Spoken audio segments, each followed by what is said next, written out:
श्रीदेवी भागवत महापुराण देश 9 अध्याय। सर्प के काटने से परमदार की मृत्यु, रुरु द्वारा अपनी आधी आयु देकर उसे जीवित करना, मणि मंत्र औषधि के द्वारा सुशिक्षित राजा परीक्षित का 7 तल वाले भवन में निवास करना।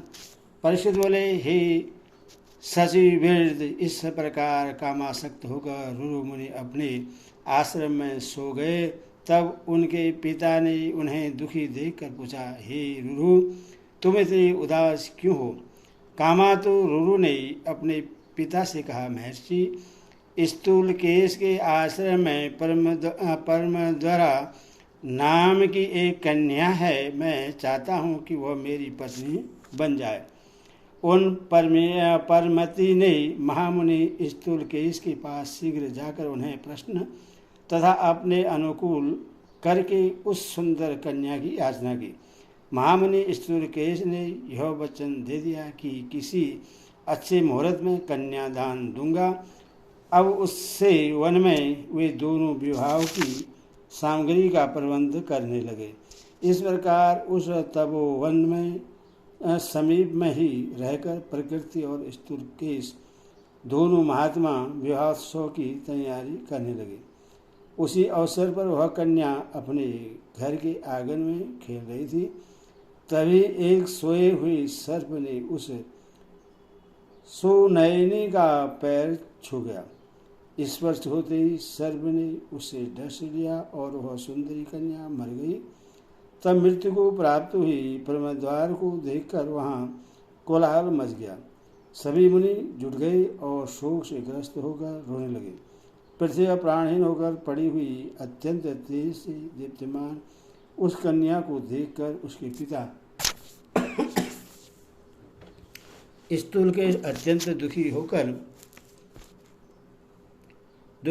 रोदन करने लगे। उस समय करुण कर्दन सुनकर रुरु भी उससे देखने के लिए आए। उन्होंने उस मृत पड़ी सुंदरी को सजीव जैसे देखा। स्थूल केश तथा अन्य श्रेष्ठ मुनियों को रोदन करते देखकर रुरु मुनि उस स्थान से बाहर आकर के विरहाकुल होकर रोने लगे। वे कहने लगे, अहो, पारबंद ने ही मेरे सुख के विनाश के लिए ही यह अत्यंत विचित्र सर्प भेजा था। यह निश्चित ही मेरे दुख का कारण है। अब मैं क्या करूं, कहाँ जाऊं? मेरे प्राण प्रिया तो मर गई। अब मैं अपनी इस प्रिया से विलग होकर जीना नहीं चाहता। अभी तक मैंने उस सुंदरी का आलिंगन आदि कोई सांसारिक सुख भी नहीं प्राप्त किया था। मैं ऐसा अभागा हूँ कि उसका पाणी ग्रहण नहीं कर सका और न तो उसके साथ अग्नि में लाजा होम ही कर पाया। मेरे इस मनुष्य जीवन को धिक्कार है। अब तो मेरे प्राण निकल जाएं तो अच्छा है।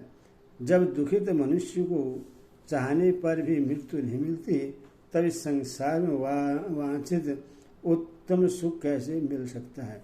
अब मैं या तो कहीं किसी भयानक तालाब में डूब जाऊं, अग्नि में कूद पड़ूं, विष खा लूं तथा गले में फांसी लगाकर प्राण त्याग दूं। इस प्रकार विलाप करके रुरु अपने मन में विचार कर उस नदी के तट पर स्थित रहते हुए उपाय सोचने लगा। प्राण त्यागने से मुझे क्या लाभ होगा? आत्महत्या का फल तो अत्यंत दुर्निवार्य होता है। मेरी मृत्यु सुनकर पिताजी दुखी होंगे, माताजी को भी महान कष्ट होगा। हाँ, हो सकता है मुझे मरा हुआ देखकर पारबंद संतुष्ट हो जाए। मेरे मर जाने पर मेरे सभी शत्रु ही प्रश्न होंगे, इसमें संदेह नहीं है। किंतु इससे परलोक में मेरी प्रिया का क्या उपकार होगा? इस प्रकार विरह से संतप्त होकर आत्महत्या करके मेरे मर जाने पर भी परलोक में मुझ आत्मघाती की मेरी वह प्रिया नहीं मिलेगी। इसीलिए मेरे मरने में बहुत दोष है और न मरने पर मुझे कोई दोष नहीं होगा। ऐसा सोचकर रुरु स्नान तथा आचमन करके पवित्र होकर वहीं पर बैठ गए। इसके बाद उन मुनि ने हाथ में जल लेकर यह वचन कहा, यदि मेरे द्वारा देवराधना आदि कुछ भी पुण्य कर्म संपादित किया गया हो, यदि मैं श्रद्धापूर्वक गुरुओं की पूजा की हो, हवन जप एवं तप किया हो, समस्त वेदों का अध्ययन किया हो, गायत्री की उपासना की हो और सूर्य की आराधना की हो, तो उस पुण्य के प्रभाव से मेरी प्रिया जीवित हो जाए। यदि मेरी प्रिया जीवित नहीं होगी तो मैं प्राण त्याग दूंगा। ऐसा कहकर देवताओं का ध्यान करके उन्होंने वह जल जमीन पर छोड़ दिया। राजा बोले, तदंतर इस प्रकार अपनी भार्या के लिए विलाप कर रहे उन दुखी रुरु के पास एक देवदूत आकर यहोवा की बोला। देवदूत बोला, हे ब्राह्मण, ऐसा साहस मत कीजिए। आपकी मरी हुई प्रियतमा भला कैसे जीवित हो सकेगी? गर्दभ और अप्सरा की इस सुंदर कन्या की आयु समाप्त हो चुकी है, जिससे यह अविवाहित ही मर गई। अथवा अब आप किसी अन्य शुभ अंगों वाली कन्या का वरण कर लीजिए। हे हतबुद्धि, आप क्यों रो रहे हैं? इसके साथ आपका कैसा प्रेम है? रुरु बोले, हे देवदूत, मैं किसी अन्य सुंदरी का वरण नहीं करूँगा। यदि यह जीवित हो जाती है तो ठीक है, अन्यथा मैं इसी समय अपने प्राण त्याग दूंगा। राजा बोले, उन मुनि का यह हठ देकर देवदूत ने प्रश्न होकर तथ्यपूर्ण सत्य तथा मनोहर वचन कहा। हे विपेंद्र, देवताओं के द्वारा इसका पूर्व विहित उपाय मुझसे सुनिए। आप अपनी आयु का आधा भाग देकर अपनी परम द्वारा को शीघ्र ही जीवित कर लीजिए। रुरु बोले, निसंदेह अपनी आयु का आधा भाग इस कन्या को दे रहा हूँ। अब मेरी प्रियतमा की प्राण वापस आ जाएं और यह उठकर बैठ जाए। उसी समय विश्वावसु अपनी पुत्री परमधरा की मृत्यु जान करके स्वर्गलोक से विमान के द्वारा शीघ्र ही वहां आ गए। तत्पश्चात गर्धराज विश्वावसु तथा उस श्रेष्ठ देवदूत ने धर्मराज के पास पहुंचकर यह वचन कहा। हे धर्मराज, रुरु की पत्नी तथा विश्वावसु की पुत्री इस परमदा नामक कन्या की सर्वदस के कारण इस समय मृत्यु हो गई है।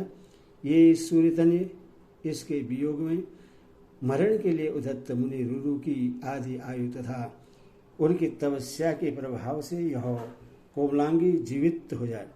धर्मराज ने कहा, हे देवदूत, यदि तुम ऐसा चाहते हो तो उसकी आधी आयु से विश्वावसु की यह कन्या जीवित होकर उठ जाए और तुम जाकर इससे रुरु को संपृक्त कर दो। राजा बोले, धर्मराज के ऐसा कहने पर देवदूत ने जाकर परम धरा को जीवित करके शीघ्र ही रुरु को संपृक्त कर दिया और तत्पश्चात रुरु ने किसी शुभ दिन उसके साथ विधानपूर्वक विवाह कर दिया।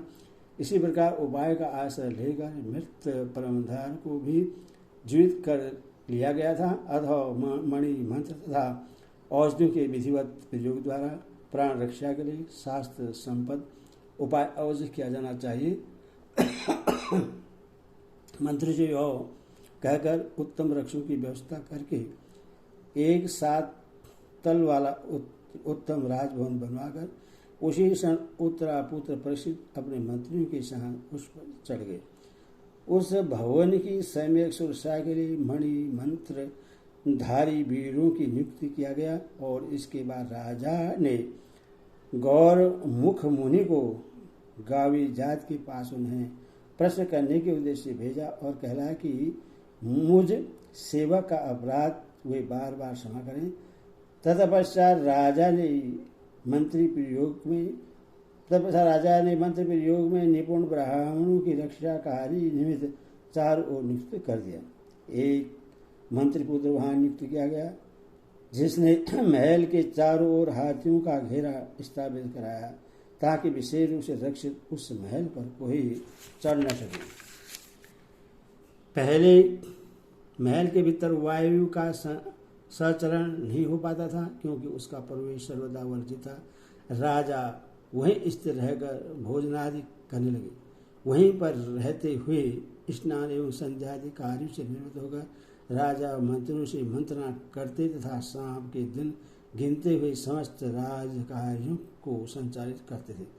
इसी बीच किसी कश्यप नामक मंत्र विशेषज्ञ ब्राह्मण ने सुना कि राजा परीक्षित को सर्प द्वारा काटे जाने का सांप प्राप्त हुआ है उस धनाभिलाषी ब्राह्मण श्रेष्ठ कश्यप ने विचार किया कि मुनि के द्वारा साबित राजा इस समय जहाँ रह रहे हैं मैं वहीं पर जाऊंगा। ऐसा निश्चय करके मंत्रज्ञ विद्वान तथा धनाभिलाषी वह कश्यप नामक मुनिश्रेष्ठ विप्र अपने घर से निकलकर रास्ते पर चल पड़ा। हरि ओम तस् हरि ओम। अपनी माता की जय।